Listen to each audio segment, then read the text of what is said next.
Go. Good morning, class.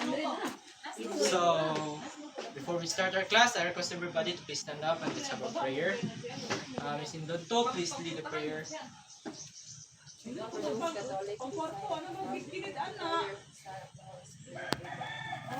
thank you for this day. Thank you, Lord, for everything that led us up. Lord, I hope you must successful and frustrated. Parang ang demo sa mga frustrated for today. In Jesus' name, we pray. So, good morning, class. Good morning, sir. So, before you sit down, please pick up some pieces of paper under your chairs. Arrange your chairs.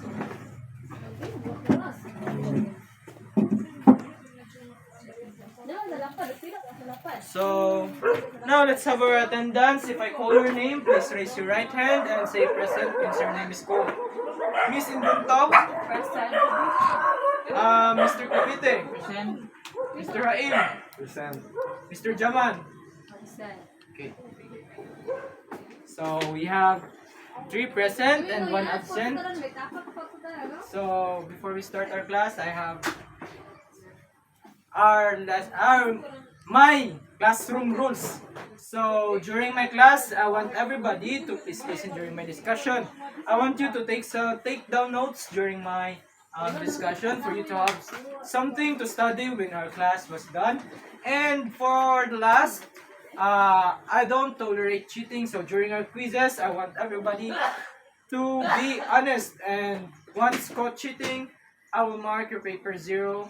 And that's it. So, before we start our class for today, I want everybody to please stand up and let's have our game. This game will be called the memory game. So, stand up, everybody. So, I'll be giving you 30 seconds to memorize the names that I will be showing you in the diagram. I'll be flashing you the diagram of the skeletal system.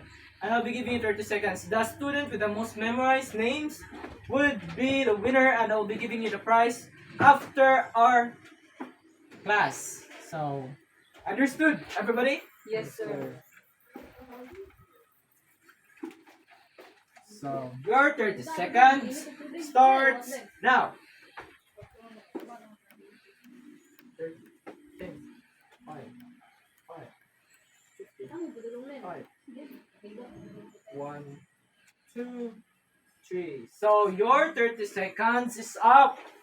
So now let's see if you memorized lots of names. Ah.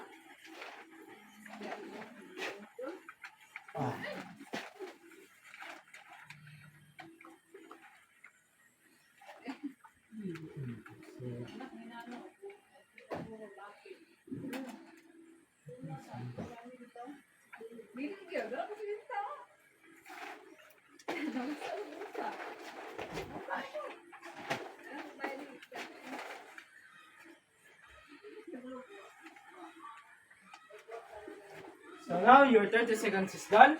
And let's have first Mr. Haim, if he has memorized the lots of names. So for those, please sit down. So let's listen to Mr. Haim. Cranium, jawbone, 2, clavicle, 3, scapula, 4, humerus, 5, humerus, then sternum, ribcage, 7, radius, ulna, 9, carpals, 10, metacarpal, 11, phalanges, 12, patella, and 13. tibia, or fibula. Okay, very good. Let's give a clap to Mr. Haim. Shoosh. So now let's have Mr. Clavite. Say, jawbone, spine, 2, ribcage, 3, humerus, ulna, 4, radius, 5, calcium, 6.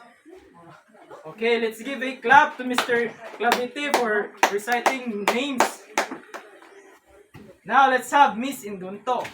Clavicle, cage, cranium, jawbone, scapula, humerus, ulna, radius, then metacarpals, phalanges, This time is very competitive. phalanges, ayun. Okay, let's give a clap to Miss Indunto.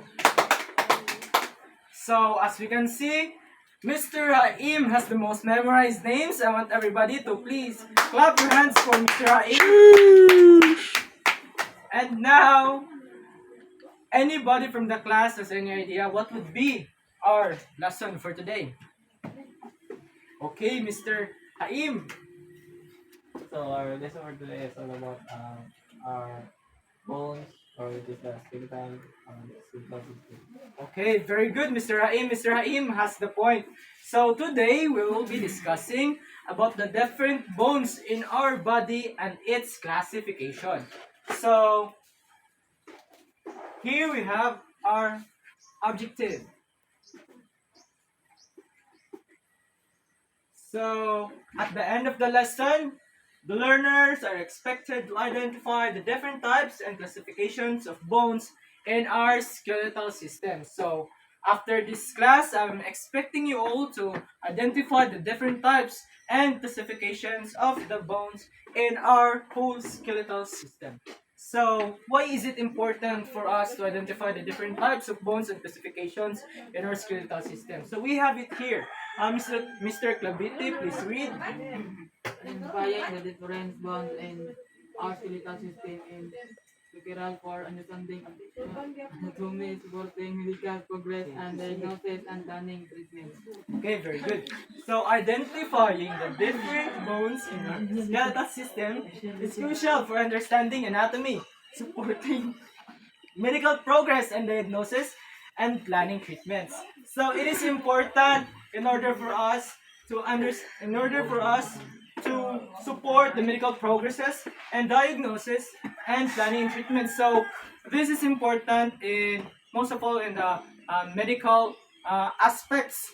So in order for us to be able to have treatments in our skeletal system. So what is skeletal system? So we have here the definition of what is skeletal system.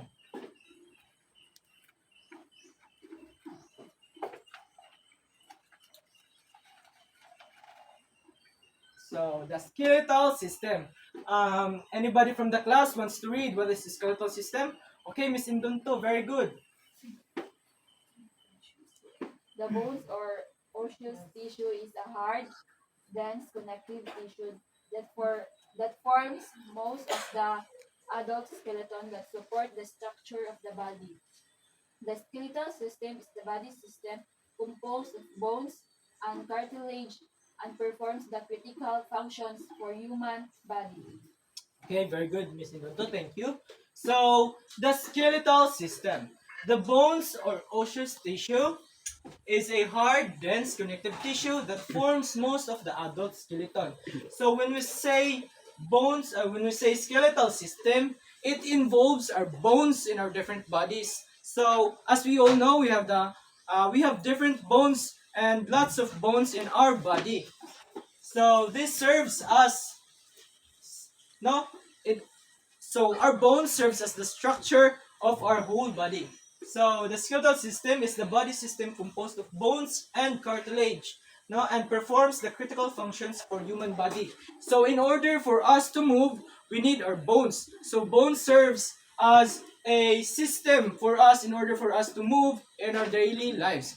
So no, for human body. So bones is important in our bodies because it serves as the protectors of our organs. For example, we have our ribs. Our ribs is protecting our lungs, which is a very important part of our body. So human bones, we have so in a human bone we have a 206 total of bones. So now let's proceed to the different classifications of bones. So the bones or the bones of the skeletal system were the bones of the the bones of our skeletal system can be categorized into 5 categories. So we have here the 5 classification of bones. So first we have long bones, short bones, flat bones, irregular bones, and sesamoid bones. So what are these classification? No? What are these classifications of bones? So let's have here the definitions of the classification of bones. So here we have the first classification is the long bones. So anybody from the class wants to read what is long bone? Okay, Mr. Raim. Long bone is a cylindrical in shape, being longer than its wide and found in the arms as well in the fin, Here. finier, fi- as well as in finier. We use them in the main movements of our body. So long bones is a cylindrical in shape, being longer than its wide, and found in the arms as well in the finger. We use them in the main movements of our body. So long bones. So these are the bones that is wide. No, it is wide and found mostly in our arms, here, in our arms. And we use them in the main movements of our body. For example, like this one. And long bone serves as levers for us when our muscles contract. So that's it, the long bones. So what are the bones? What are the types of bones that belongs to the long bones? So we have it here in our diagram. I want everybody to have a look in our diagram. So one of the bones that are located one of the bones that belongs to the long bones we have here. First, the clavicle.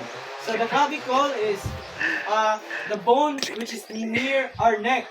We also have the humerus in our shoulder, and we have the ulna which is here, and the radius.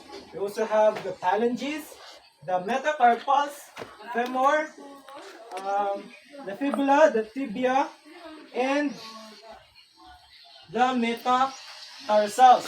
So that are the bones that belongs to the long bones. So now let's proceed to the other classification of the bones. We have short bones. So let me read it for you guys. Please listen carefully. So it is a cube-like in shape, being approximately equal in length, width, and thickness. We use them in fine movements of our body.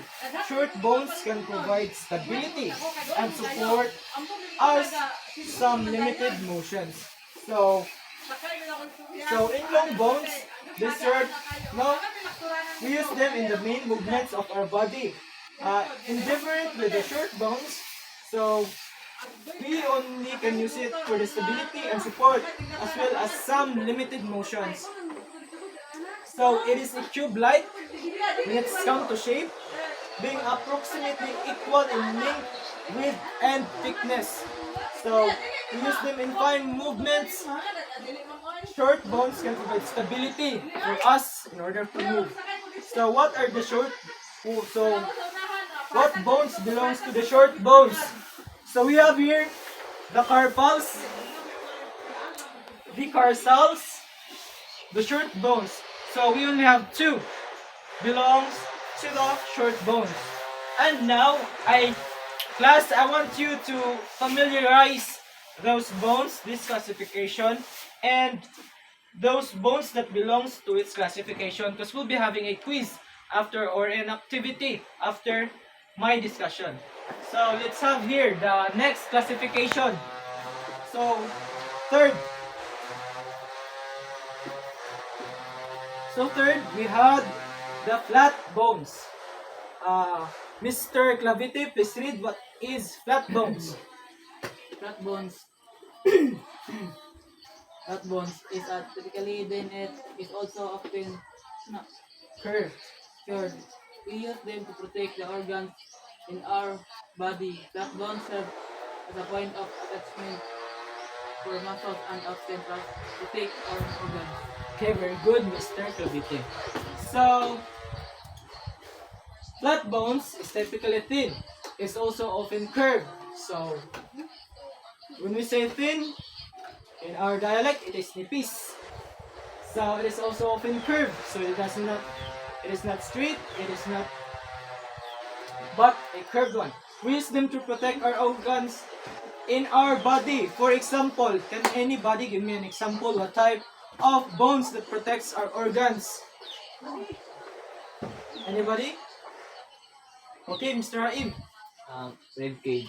Okay, very good, Mr. Raim. So one of the examples of this is our rib cage, which is curved and thin. Flat bones serve as a point of attachment for muscles and often protect our organs. So not just to protect our organs, but also serves as attachments for muscles and protect our organs. So what are the bones that belongs to the flat bones? We have here the cranium or our skull. So we also have here the scapula, belong in here in our shoulders. We have the sternum, which is in the middle of our chest, and the rib cage, which is our ribs. And so that's it, the three. We have the sternum, the scapula, the rib cage, and the cranium. So we have it four. And now let's proceed to the fourth one. We have the irregular bones. So irregular bones that does not have easily characterized shape and therefore does not fit other classification.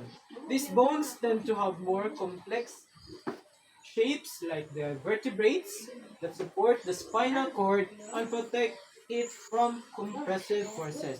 So when we say irregular bones, a um, it doesn't have any characterized shape. No, it doesn't like it is not circle or something like that. So these bones tend to have more complex in shape. So it has a very complicated shapes. These bones tend to have more complex shapes like the vertebrates that support the spinal cord. So the bones that support our spinal cords are what bone? Anybody from the class? Miss Indonto, you have any idea? Yes. It's right. What's your idea? Okay, very good, Miss Indonto. It's the spine. Not the spine protects our spinal cord from compressive forces. So we have here the last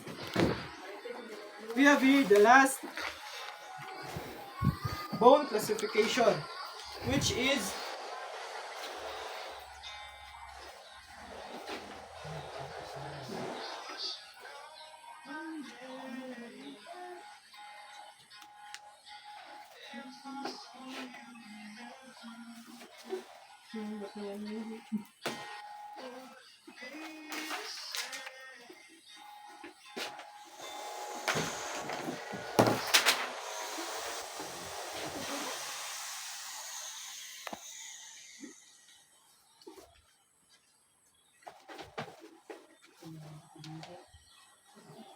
so we have here the last classification, which is the sesamoid bones. So Miss Indonto, please read what is sesamoid bones. Sesamoid bones. A sesamoid bone is a small round bone that, as the name suggests, it's shaped like a sesame seed. These bones protect tendons by helping them overcome compressive forces. So does anybody here familiar to you what is a sesame seed? Are you familiar with the sesame seed? So sesame seed is a very small kind of seed. So we usually put it in breads or in desserts or yes, that's right. So a sesame bone is a small round bone. So when we say sesame bone, it is a very very small type of bone. No, as the name suggests, sesamoid. So it is a very small type of bone, as small as a sesame seed. Them overcome, so these bones protect tendons by helping them overcome compressive forces. So one of the bones that belongs to the sesamoid bones is the patella. It is within our knees. It is a small bone. So now we have tackled the different types of bones and its classifications. So I'll be closing this one and I'll be asking you some questions. Have you already memorized it?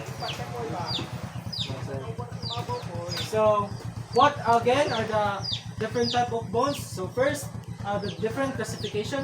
So first we have the long bones, second short bones, and the flat bones, and the Regular rare bones, and the fifth one we have the. Okay, very good. So now I'll be having an activity for you guys. So I want you to identify um, in what classification does the bone belong. So I'll be closing this one.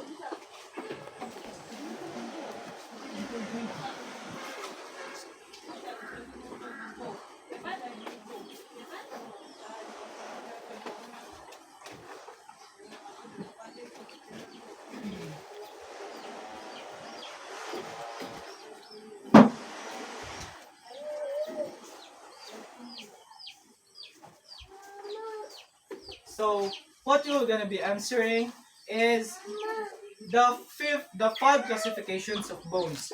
So what are those? Anybody can tell me what are the five classification of bones, Miss Indulto? Long bones, short bones, sesamoid bones, flat bones,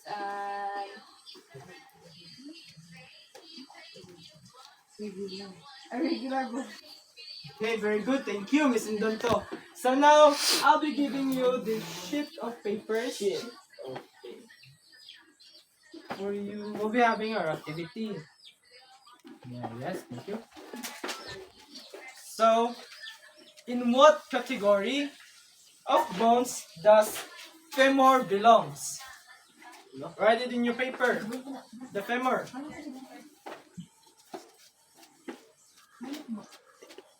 Okay, number 2. In what classification does humerus belong? Humor. Yes. Sure. Sure. Sure. Okay, number 3. In what classification does carpals belongs? Carpals? Carpals. Carpals? Carpals. We have here the carpals. Bilang carpals sa mga bones? Yes. Number 4. What classification does sternum belong? Sternum. Yes. And last, what classification does the ribs belong?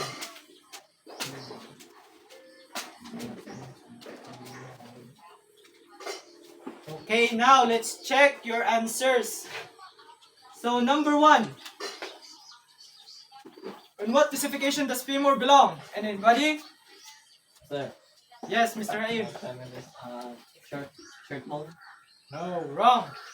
Yes, Miss Indunto. Long bones? Okay, very good, Miss Indunto. Okay, let's now have number 2. So, in what classification does humerus belong? Okay, Mr. Clavite, you have your answer. Okay, very good, Mr. Clavite. Let's check. So, humerus belongs to the long bones. Number 3, we have the carpals. What classification of bones does belong carpals? Anybody? Okay, very good, Miss Indunto. Carpals belongs to the short bones. So next we have the sternum. What classifications of bones does sternum belong? Okay, Mr. Clavite. No, you're wrong, Mr. Clavite. Okay, Mr. Aim. Flat bone. Okay, very good, Mr. Aim. So sternum belongs to the flat bones. Okay, last we have the ribs. So what classification does the rib belong? Anybody? Okay, Miss Indunto. Irregular bones? Very good, Miss Indunto. So, oh no, you're wrong, Miss Okay, Indunto. sorry. Ribs doesn't belong to regular bones. Mr. Clavite, do you have any idea? Long bone. No, still wrong. It is thin and curved. In flat bones? Okay, very good, Miss Indunto. So, ribs belongs to the flat bones. Okay, let me have your papers.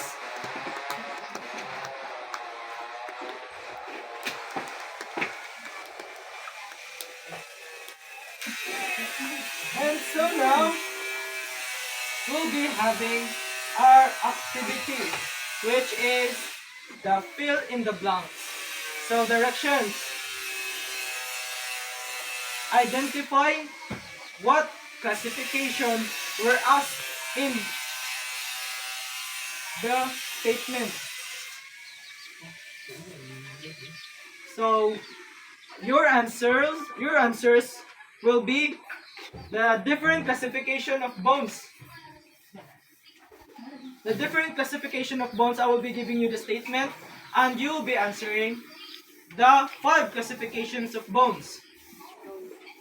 Okay, we have the long bones, short bones, flat bones, irregular bones, and sesamoid bones. Okay, very good. So first one, we have it is cube-like in shape, being approximately equal in length, width, and thickness.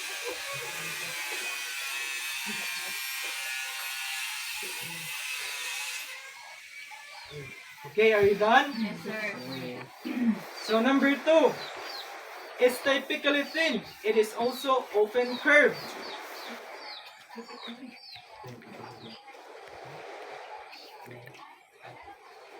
Okay, done? So now let's proceed to number 3. A small round bone that, as the name suggests, is shaped like a sesame seed. Number 4. Blank that is cylindrical in shape, being longer than its width. Can you repeat that? So number 4, it is cylindrical in shape, being longer than its width. Number 5, does not have an easily characterized bone, does not fit any other classification. Okay, now let's check your answers. So, I'll be collecting your papers and I'll be checking it later. But we will be answering the statements. So, it is a cube-like in shape, being approximately equal in length, width. So, we have here the different classification of bones. Long bones. Short bones, number 1. Okay, so number 1 Short is bones. short bones. It is cube-like in shape, being approximately equal in length. So number 2 is typically thin. It is also often curved. So what is this bone? Flat bone. Very good, Miss Indunto. It is the flat bone. So one of the examples of our flat bone is... Okay, very good, Mr. Indunto. Mr. Haim. So number 3, a small round bone that its name suggests in shape like a sesame seed. Sesamoid bones. Okay, very good. Number 4, it is cylindrical in shape, being longer than its width. Long bones. Very good, Miss Indonto. It is long bones. So number 5 does not have an easily characterized bones, does not fit any other classification. Irregular bones. Very good, Miss Indonto. So let's give a clap for everyone. Very good. So now let's proceed to another activity. It's just an easy activity that we'll be having today.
So now let's have another activity. So identify what classifications does the bone belong. Choices are in the table. Ah, okay. So I'll be giving you again a one sheet of paper to answer. I'll be giving you 3 minutes to answer what's on this activity, and your choices will be here in the table.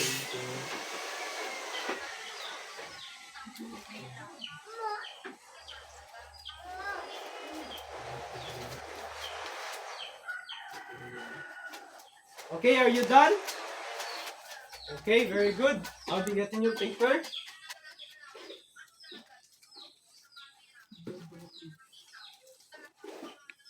Pass your papers.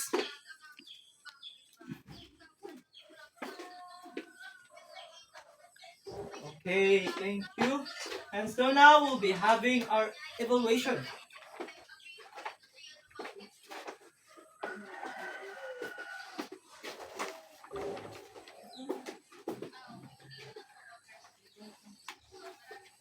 So, here in our last activity, I will be giving you a diagram of the skeletal system, and you will be labeling each one. Okay?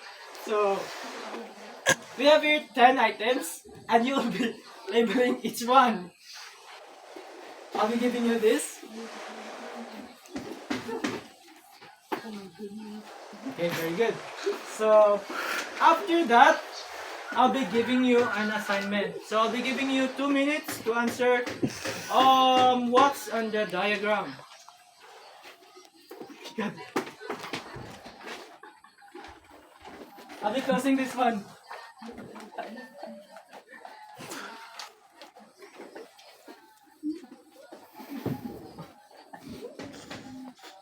Okay, are you done? Not sir. Not done. Last.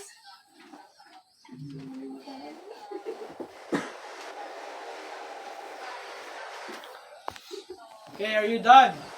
Yes, sir. Okay, very good. Let me get your paper. And so now, for your assignment, I want you to take note of your assignment. So for your assignment, I would like you to make your own skeletal system diagram. And Oh my God, it's hard here. you'll be making your skeletal system diagram like this one. And you will be putting those a label, and you will present it to the class one by one. Okay, understood class? Have you written the assignment? Yes, sir. Okay, so that's it. That's the end of our lesson for today. I want everybody to please stand up and let's have a prayer before we leave. I request Mr. Naviti to pray. Okay, Miss Indun to lead the prayer.